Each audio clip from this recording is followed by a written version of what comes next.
I didn't know how to talk to people about it. I felt shame about it. You're in a state of panic, a whole range of just awful emotion that you can't seem to get out of.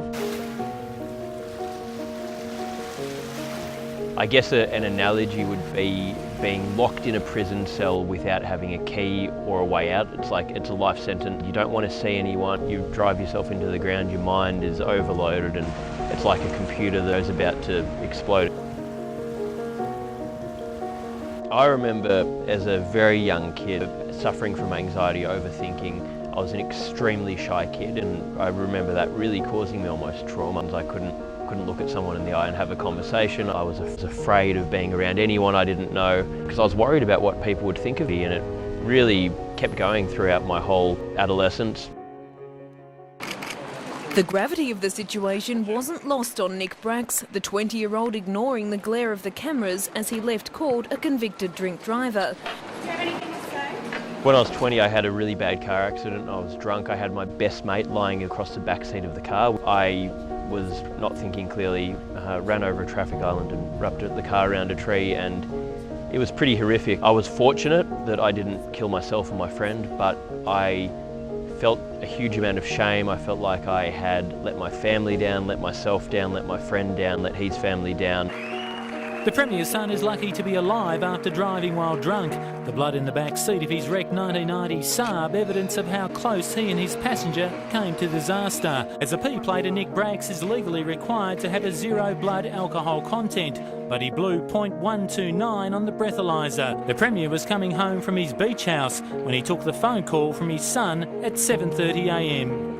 He told us that he did a stupid thing. He's very remorseful. He's done the wrong thing.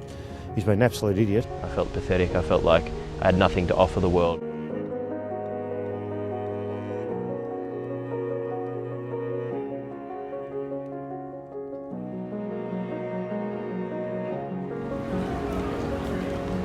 A lot of people probably think that it's a bit strange that I've suffered depression, I guess, coming from opportunity, coming from a prominent family, having opportunities in the media and business.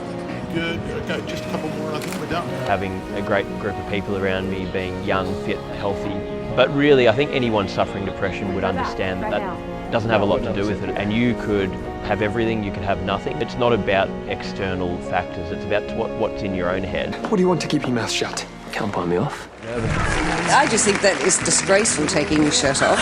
And if you think I'm going to give you an extra mark for that, you're absolutely right. When I got asked to be on Dancing with the Stars, I mean, it really is almost a self-prescribed therapy. So I knew if I was in a situation where it's highly stressful and I'm forced to do something, there's no out.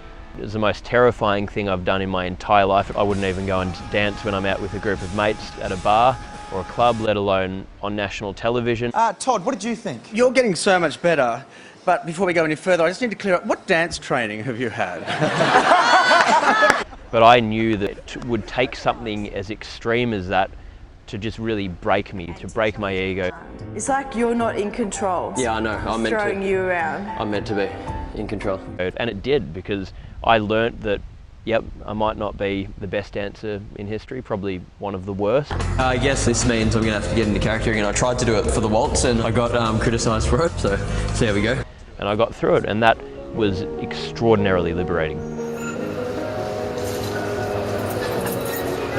I remember when I got into a course at university, we had to do 10 oral presentations in the first semester. I panicked, I couldn't sleep, I was sick to my stomach, and I was literally just shaking and mumbling the words. I was just doing whatever I could at that time to get through it.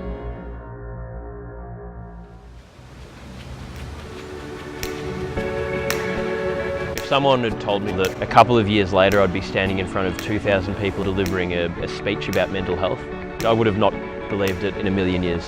After the first couple of talks at schools, I had kids running up to me saying that if it wasn't for me delivering that message, they wouldn't have gone and sought help.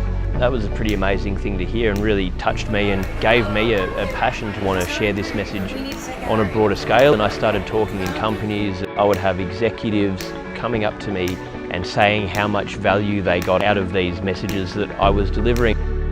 What I very quickly learnt was that mental health does not discriminate. It doesn't matter what your age is, it doesn't matter what your status is, it doesn't matter how much money you have. It affects everyone.